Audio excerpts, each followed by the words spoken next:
my interview with Adrienne Roach today. I'm so excited. She is presenting at the Human Design Conference in Colorado Springs. And this is a unique presentation because she's talking about the relationship with manifestors and projectors and manifestors and other types as well out in the world. But she's going to use a case study about a specific relationship in business with projectors and manifestors working together. Welcome. I'm so excited to have you here today. Thanks so much, Michelle. It's my pleasure to be here. I'm so excited about this conference. So there's a little twist, and the twist is the projector and your business partner is actually your daughter.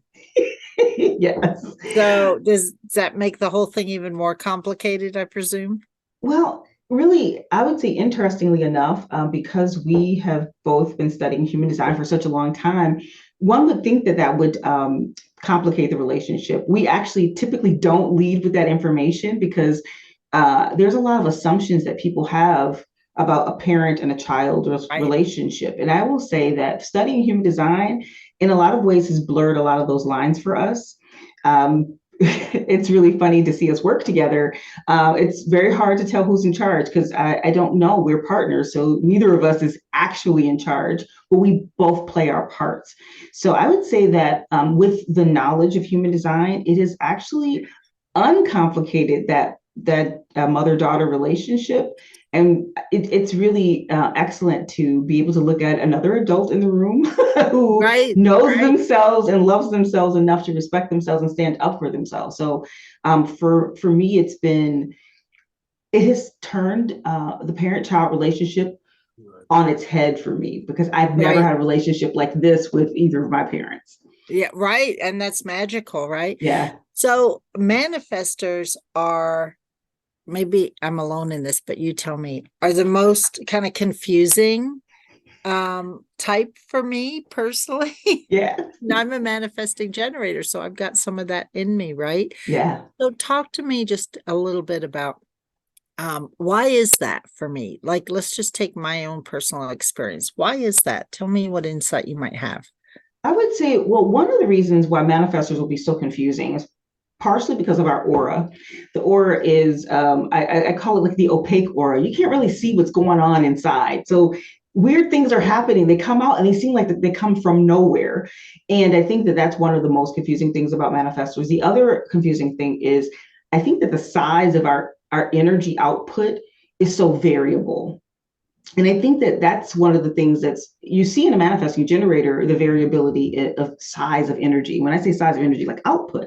So there are times when I am moving massive amounts of energy. And then on the flip side, when you see me at rest, you might be tempted to poke me to make sure I'm still alive. So, so I think that's probably part of the confusion because there's the ability for a manifestor when they are in their urge, when the thing is being birthed from within them, the energy movement is massive. And then it just can shrink down to absolutely nothing. And that's really important for all of the types to understand. And like you say, as a manifesting generator, I think you also have that variability, but the variability looks different. It's maybe shorter periods of this rest time. And I think that generators, I admire generators so much because I actually think that when you have an aligned generator, they know how to rest. The non-sacrals, we don't know when enough is enough. We don't know when to rest. So I hope that answers. Yeah, totally. Now, talk to me. There's a special relationship that you're going to be talking about between projectors and manifestors. Can you give us just a little hint about some of the things you're going to be sharing?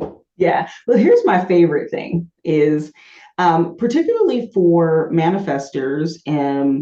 As a manifestor, I initiate things, right? If I get something started, I'm not the one who's going to finish it, and I'm not necessarily going to be the one that takes it to its completion. As an initiator, I actually like to call it the prototyper. I make a prototype. I make a something that can prove a concept. So I am never making the finished product. I'm usually the one making the thing that is the proof of concept. And what it's really important for as a manifestor, if I'm going to invite a projector to my proof of concept, I need to have made the proof of concept myself and proven to the projector that it actually creates movement with generators Mm, before, because that's a bad invitation just to be invited to an idea. So my biggest one of my biggest pieces of advice to a projector is do not let a manifestor invite you to an idea. They need to invite you to a concept that is proven some type of movement, and that is part of how my daughter and I work together. So I'm on my own at first. I have to go do my 1-3 things. I'm out there doing my things, and then I come back to her and say, "Look, I made movement with other people." Right? So right. not a system. The people responded. When she sees the people responded, she can jump in safely because she knows there's energy in there. Interesting. And I heard you mention a 1-3 profile. It's interesting. I've been interviewing all of the speakers, and there's so many of us that have threes this year. Yeah. I don't know why. Not everybody, but a lot of the speakers have threes. So, do you look at profiles when you're and like working with other people, and how much of a difference is that going to make as well with a manifestor projector relationship? So yes, shout out to Karen Curry Parker. She was one of my first teachers. I remember understanding human design, and I remember studying the harmonic profiles and the ones that are not harmonic. And as knowledge, it was like, it's a concept, it's a theory. But then I Right. had to go and see it in the real world. So I've been in my experiment over 8 years, like hardcore, just dove into human design and never left. And what I have noticed is that it is, for me, it's at least a point of awareness to know the other person's profile. So what's really interesting is both my daughter and I are 1-3s, which I find interesting when it comes to running a business, because it's like, Right. well, who wants to be out front? Neither of us.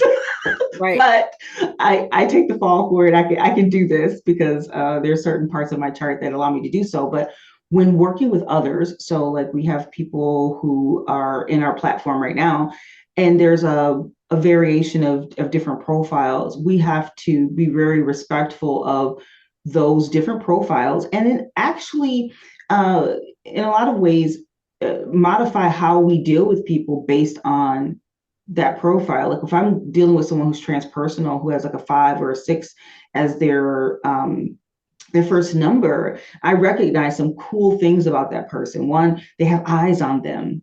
So it might be, really awesome to give that person a piece of promotional material and have them talk about it versus even me trying to talk about it.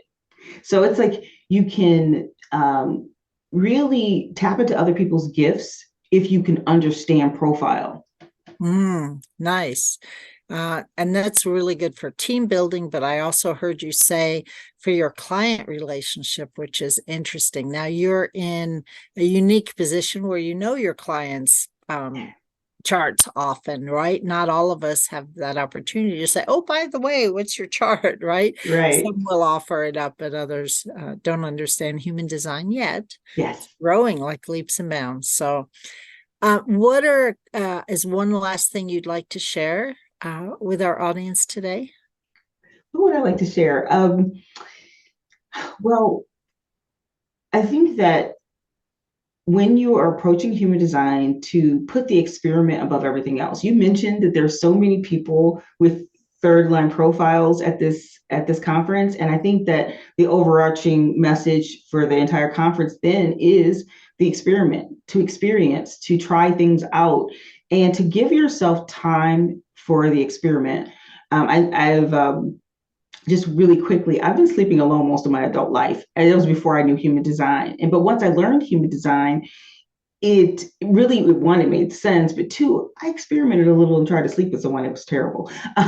But what I will say is, when you are structuring an experiment that takes you out of your normal pattern, give yourself time.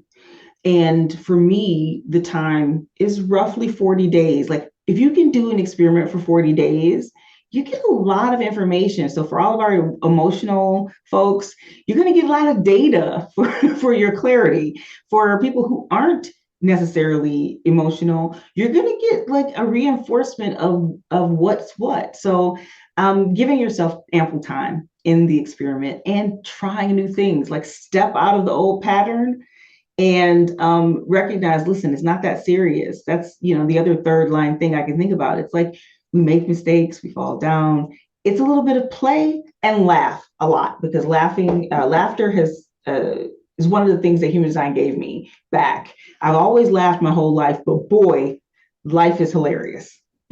Well, good. And that's good life advice anyway. So thank you so much for being on the show. I can't wait to see you shortly, soon, just a little ways down the road. Yeah. And for everybody, please come join us at Human Design Conference. You can come in person still. We have a few tickets left in person and virtually. Love to have you.